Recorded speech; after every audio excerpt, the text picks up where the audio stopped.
The stories that made news and made history. The places that matter to us. And the people who make Central Illinois home. Join us from the vault. Hi everyone, I'm Matt Metcalf. Thanks for joining us. In a world of mass production, the handmade is special, but it's increasingly hard to find. In 1973, WCIA produced Culinary Delights of the Past. Producer Tom Norton highlighted small industries in 3 towns, a butcher, a baker, and a candy maker. We're proud to share that show now from the vault, 1973. Here's Dave Shaw. This is the Oakland Bakery in Oakland. The shop is run by the Donald Kyles, who put out fresh issues of quality bakery goods every day. Many who grew up with such a shop in their hometown might feel there's nothing particularly interesting about the Kyles place of business. However, there is. As of now, this small store is one of the few independent family-owned bakeries left in all of Central Illinois. And soon, it too may be gone. The Tuscola Candy Kitchen is also run by a family. Since 1901, members of the Gus Flesser family have created homemade candies and ice cream for the area. These goods were then sold over the marble counter, which still serves as the Candy Kitchen's main retail outlet. Like the Kyles Bakery, it's about the only one of its kind left in Central Illinois. However, unlike the Oakland Bakery, which may not last beyond the present generation, the Candy Kitchen's owner, Paul Flesser, says his small operation is going to continue. No, I mean, right here and over there. And my boy, we hope they'll carry on. Who knows? That's kind of unusual in this day and age. Yeah. So, but I'm not gone yet. I mean, you know. And this is the Zimmerman Meat Shop. This small market, located just south of Homer, specializes in selling only meat. Old-fashioned merchandising practices, which small-town butchers used years ago, are still the norm here. Good evening, I'm Dave Shaw. Tonight, CIA Reports is going to visit these 3 small culinary shops which are still in operation in our area. Join me as we visit these businesses and sample services and foods which, although commonplace a quarter century ago, have now become something of a rarity. Our program is called Culinary Delights of the Past.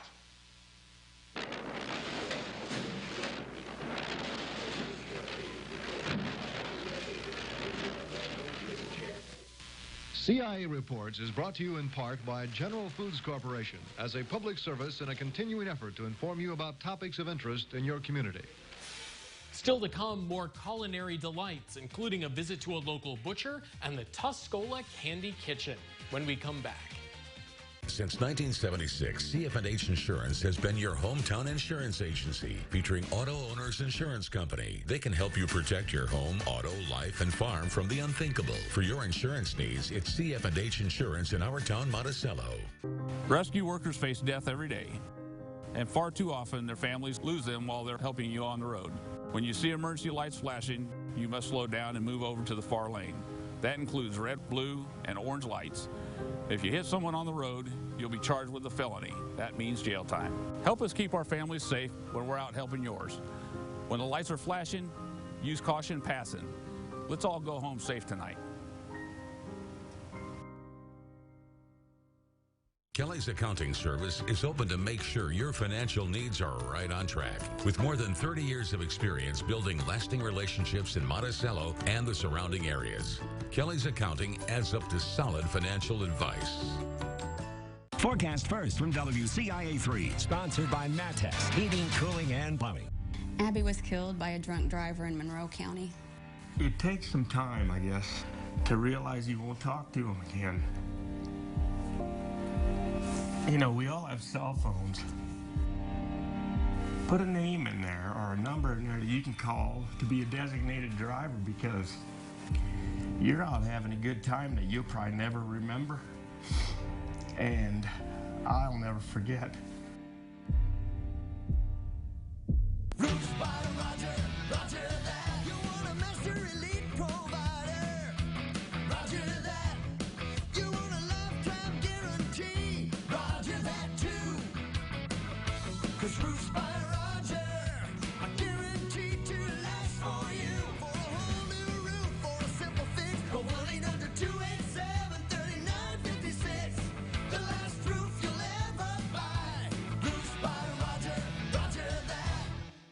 watching WCIA-3, your local news leader. From the Vault, celebrating the rich heritage of Central Illinois. Sponsored by Sunset Funeral Homes. Remember, celebrate, heal. One such store which produces some of the culinary delights of our past is the Oakland Bakery here in Oakland. This little bakery still puts out a daily issue of fresh goods using basically the same ingredients and methods they did 25 years ago. The owner-operator of this shop is Don Kyle. Kyle learned baking from German Americans while living in Nebraska during the Depression. And he points out that one of the reasons he went into baking at that time was because bakers always seemed to have enough to eat, an important consideration in those days.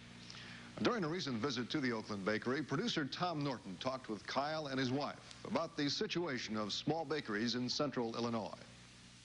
Well, I believe the retail shops are not as good as they could be. I mean, that they don't seem like there's enough young people going into it. I think they found easier things to do. Are there many bakeries like yours around? No, not too many retail shops. There's a few donut shops and things like that, but they're not really the honest-to goodness retail shop that make an all-around mixture of everything. You're putting in awfully long hours here. Would you start your day at about 3 o'clock, I guess, in the morning? Well, right now we're starting about 4:45, 3:30, 4:45. It just varies from time to time. You think that this has a bearing on the fact that young people don't want to get in? Yes, I believe it does, because I know my son just graduated from college, and he thinks it's a little bit silly to get up that time every morning, and so he chose other professions. Mr. Kyle, let's say tomorrow you were to retire, or let's say you were to suddenly die. Do you feel that your shop here in Oakland would be able to continue? It wouldn't, it'd be very lucky if we did, I'll be honest with you, because I don't think unless you find someone who wanted to come out of the city that was a well-rounded baker, could take it over and go ahead like we have here. I mean, it's, some of the bakers in the bigger cities are able to bake bread and things like that, but to be able to decorate, make cookies, donuts, rolls, pastries, there's not enough people. And then if they do, they aren't going to invest that kind of money in a shop. We have people come from Charleston, Kansas, Newman, Arcola, Tuscola. They don't come every day, but they come periodically, and they call on the phone. That's what keeps us, we're able to survive. If they had bakeries there, it might not be able to, like you say, it might not be able to do. Well, what is it about the goods here that makes people come, from so far? Well, I guess when your answer to that, I'd say that possibly they are satisfied, they like it, or they wouldn't come back. You think it's the quality of the goods, or we the idea of coming to a little bakery shop like this? But we think we have quality, and we have something unusual. Like our Easter, we're going to have some little rabbits there. They're cut-out cookies. There's not too many people make the cut-out. Too many bakeries, or even the grocery stores that have a baking shop, make these cookies of Easter and shamrocks and things like that. We just don't have them. The boxing and delivering of the Oakland Bakery's specialty item, wedding cakes, is one of the unusual things this small business must provide its customers if it expects to continue operation. On the Sunday morning we visited the Kyles, they were delivering one of the cakes to a church in Charleston, some 20 miles from Oakland. Kyle says the people seem to like the extra attention he gives to the baking and delivery of his cakes, even though he charges them extra for the service. Nor does it seem to bother either of the Kyles that such a practice almost guarantees them a 7-day work week every week. Norton asked Mrs. Jenny Kyle what it's like being the wife of a small retail baker. Well, I have been with my husband now, so it'll be 25 years in the same bakery, same place here, and I have enjoyed it. The hours have been long, but I've met a lot of interesting people. And the business has been good to us. It really has. But any place, I think today you do have to work if you're going to accomplish anything. Now, your husband says that once he's finished here, this is the end of the Oakland Bakery for all intents and purposes. How does this strike you? You've put in the better years of your life in this little shop. Does it make you sad, or are you perfectly willing to just give it up? No, it makes me sad. It really does, because like I say, the town has been good to us. I am sad to think that something like this could happen, yes.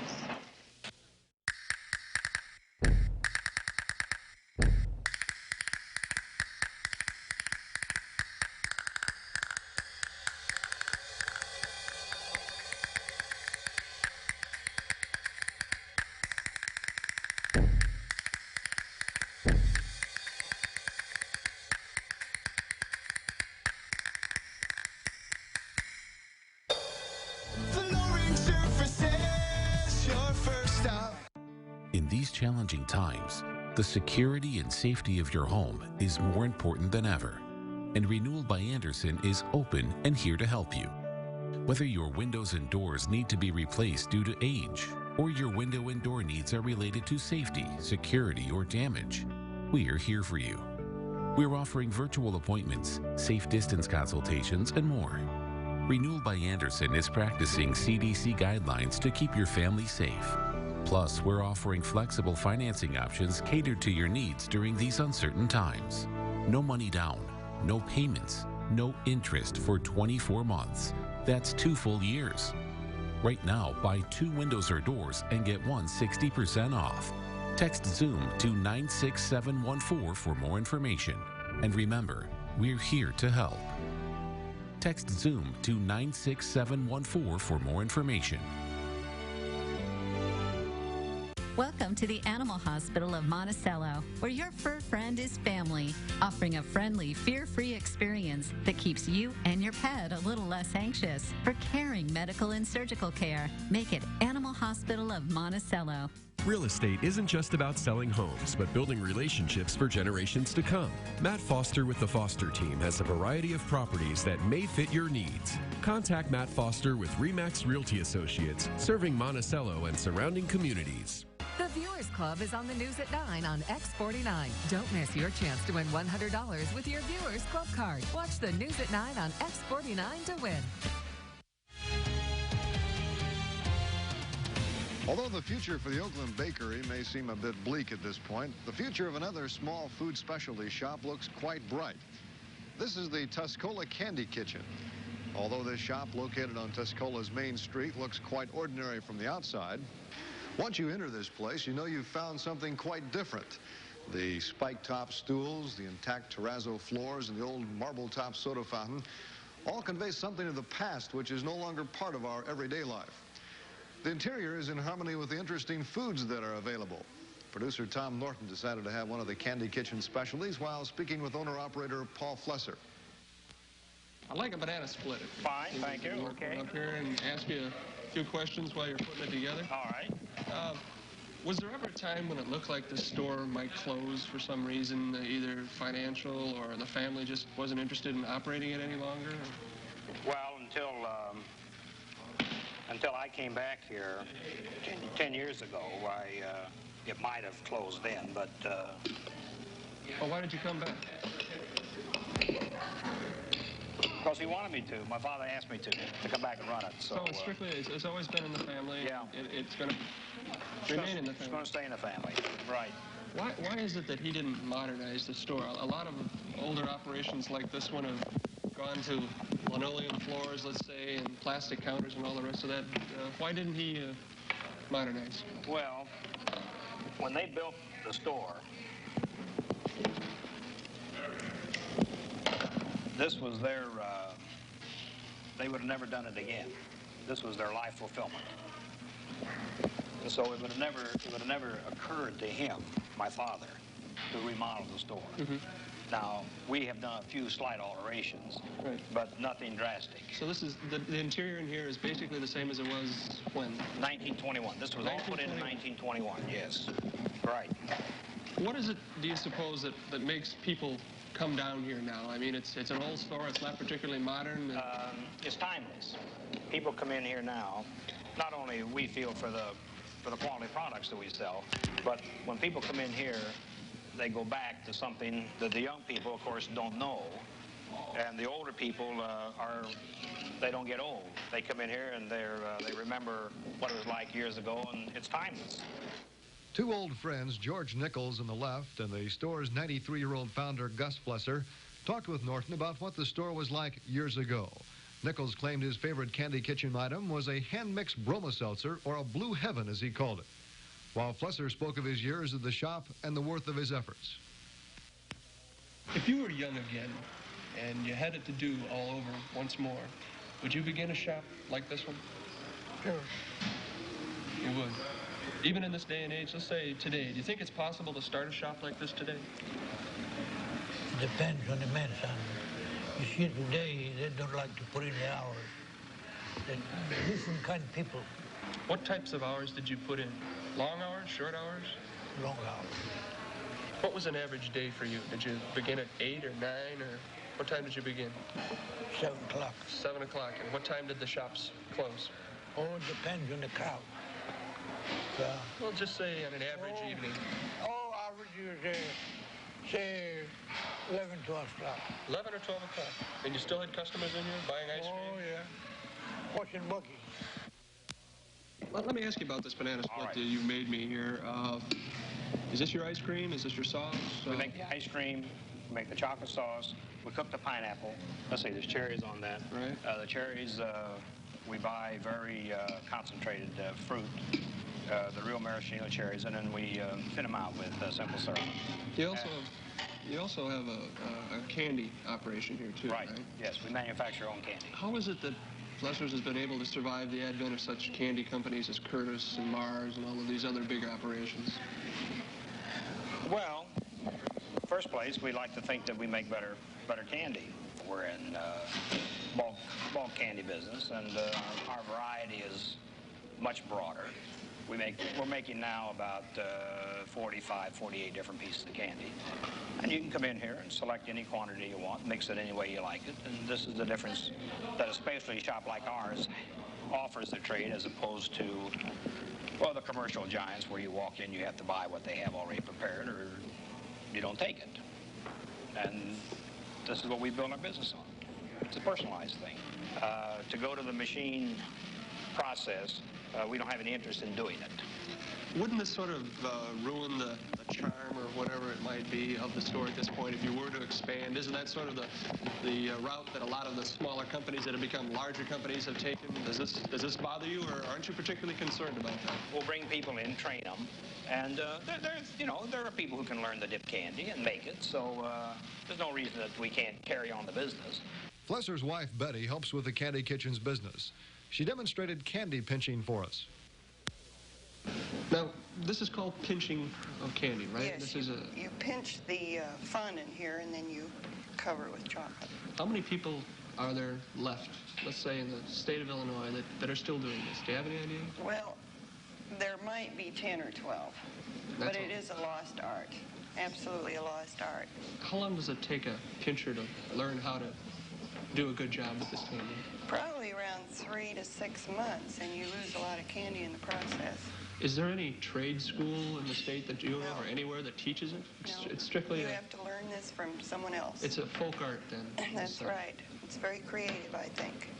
Why do you mark each one of these with a special letter? Well, this is so we know what it is. All right, you're putting a P on all of these. This is pineapple. And I guess then that when you sell it, it all is marked and people know exactly what they're getting. Every piece is marked. Now, some are in light chocolate. This is milk chocolate. And we make other pieces in dark chocolate. Do you ever get tired of looking at candy? Yes, frankly, I do. But I enjoy it. See, this is a luxury business. You don't have to buy candy. You don't have to eat it. But it's become part of the American diet. We're the only country that really gobbles up candy in large quantities. I think that like 18 pounds a year per person, which is quite a consumption. So, no, we can't make candy for the whole world. Impossible. We're a little one-horse operation. But we can serve a lot of people, and we do. We'll be visiting a meat shop that specializes in home-smoked hams and aged steaks. Right after I finish this culinary delight. Hello, I'm Richard York, and I'm one of several Express Employment Professional franchisees in Central Illinois. Over the past several weeks, our communities have been shaken by COVID-19. Through innovation and technology, Express will continue to fight the uncertainty and work tirelessly to help our communities as we assist our essential businesses and workers. We believe in the resiliency of Central Illinois, and like the crises we faced in the past, we'll emerge from this crisis stronger than we entered it. We'll do this together because we're in this together. At Ostling & Associates, we handle bankruptcy and only bankruptcy. When you need help, call Ostling & Associates. There's only a $750 fee for single filing Chapter 7 bankruptcy. Bankruptcy questions? Visit our website at bcyhelp.com. An emergency bankruptcy can stop foreclosures, judgments, repossessions, utility shutoffs, and court proceedings. Call Ostling & Associates with 20 Illinois offices to serve you. Call Ostling & Associates now and stop the collection calls. Right now, you need dependable internet and endless entertainment. Xfinity has you covered with reliably fast speeds, the most in-home Wi-Fi coverage, and advanced security included. Plus, access all your streaming apps in one place, including Peacock. And now you can get up and running quickly with contactless equipment drop-off. Now that's simple, easy, awesome. Get started with Xfinity for $20 a month for 12 months. Or ask about packages with speed up to a gig. Click or call today. As long as there's cheese in the fridge, then I know we don't have to go back to the store yet. My roots. I just would love to go to a restaurant and hang out with people. I can't remember a time in my kid's life where we've had so many consecutive days of eating dinner together. This is the silver lining.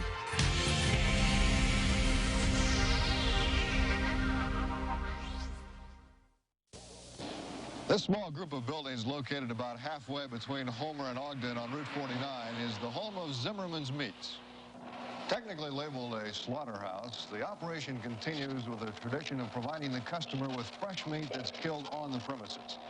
Also allows the customer to buy large quantities of meat with quality ratings that are guaranteed to be uniform. Henry Zimmerman is the owner-operator of the shop, and I talked with him about the uniqueness of this particular type of business. It's been some 8 years since you opened this place. What made you decide to get into this type of business when many other stores of this size were closing? Well, that is true. Many of them have closed, but at the same time, there is a big demand for quality meat, and this is what we specialize in and have during the 8 or more years we've been in business. Also, this is a complete meat processing plant from slaughter, refrigeration. We can get into wholesale. We do custom butchering. We have a retail market, so we cover all phases of the meat business. And I might also add cured meats such as hams and bacons. You're about 20 miles from any large city. Do people bother to come out here to purchase their meat out here? They most certainly do. I would say this, that the people from Champaign, Urbana, or Danville, when they do come out, they come out with the thought in mind of a fairly large purchase. For example, the other Saturday morning, the first 3 customers spent over $190 collectively. Why do they come out here? Well, we think because of quality and service. What about price?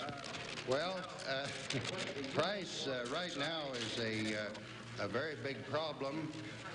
In many of our cuts, we feel that we're about 10 cents a pound under the prevailing price of many cuts in town. Could you trace just briefly what steps you go through in the processing of beef?